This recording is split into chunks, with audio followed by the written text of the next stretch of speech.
Okay, we are at Jingle Cross day one of a 3-day weekend. So, sorry about the GoPro here. The footage, this is the first time I used the chest mount. Was a little nervous about it, but unfortunately during pre-ride, my GoPro snapped off my bike handlebar mount. So that thing broke and I had to use my chest mount. So the next 2 days I fixed this. It looks a lot better, but we're just going to go through some very quick highlights today because, this footage isn't necessarily the best. Here you can see the whole shot. I'm maybe fourth wheel into the whole shot, which is good. But the main lesson from today was that even though I'm fourth here, I'm about to be fifth wheel, and now sixth wheel, and soon to be seventh wheel, and then eighth wheel. And so I think the biggest takeaway I learned from this race here was day one, I need to go harder in the beginning so that I can contend the podium at least, or at least be in a position to do so.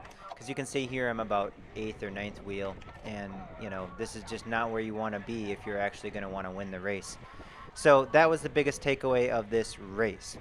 The other thing I learned was that this hill was incredibly steep, Mount Crumpet, and I would lose quite a bit of time. My heart rate would absolutely spike to the maximum every single time, and I would lose a whole bunch of places, but I could make it up on the downhill afterwards. I could also make it up on straights like this, where the long finish straight allowed me to lay down quite a bit of power and catch up to guys ahead of me and make up all that time that I missed on Mount Crumpet. There weren't too many technical sections, so I wasn't really missing time on technical sections. I was mostly missing time on Mount Crumpet.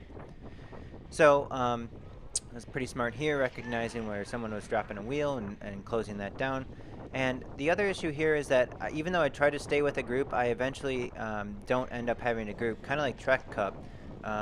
This section here was a little bit muddy in the middle. If you go high here, you avoid what happens here with this crash. You kind of avoid the mud and the slick. And then when you come out of the turn, you kind of have to pull it a little bit fast because that comes up pretty quickly. So like I was saying, these long power sections I was able to use to my advantage. The day 2 and day 3 footage show this a lot better because the chest cam is mounted a little bit more accurately so that you can see upwards, but I make up some time on some of these long stretches. Here, unfortunately, I landed in the not so comfortable area. Let's just put it like that. So that was a little bit painful. Haven't done that in a long time, and that kind of took its toll on me in this little section there. So here I'm like, okay, it's time to catch these guys, and then I lay down the power. And unfortunately, while I catch Nate here, he's a Wisconsin local.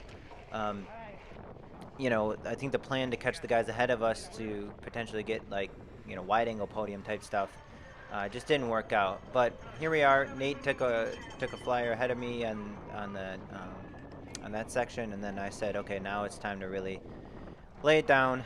And unfortunately here, just like in Trek Cup, I'm in no man's land for quite some time. So lesson from Trek Cup 3 days was that when you're in no man's land like this, it's really difficult to stay motivated, to push every corner, to go your hardest. It's just that little extra you get by sticking with a wheel. And here we are. Now someone's come up to me, and now I have a wheeled foul, but unfortunately I'm Mount Crumpet again.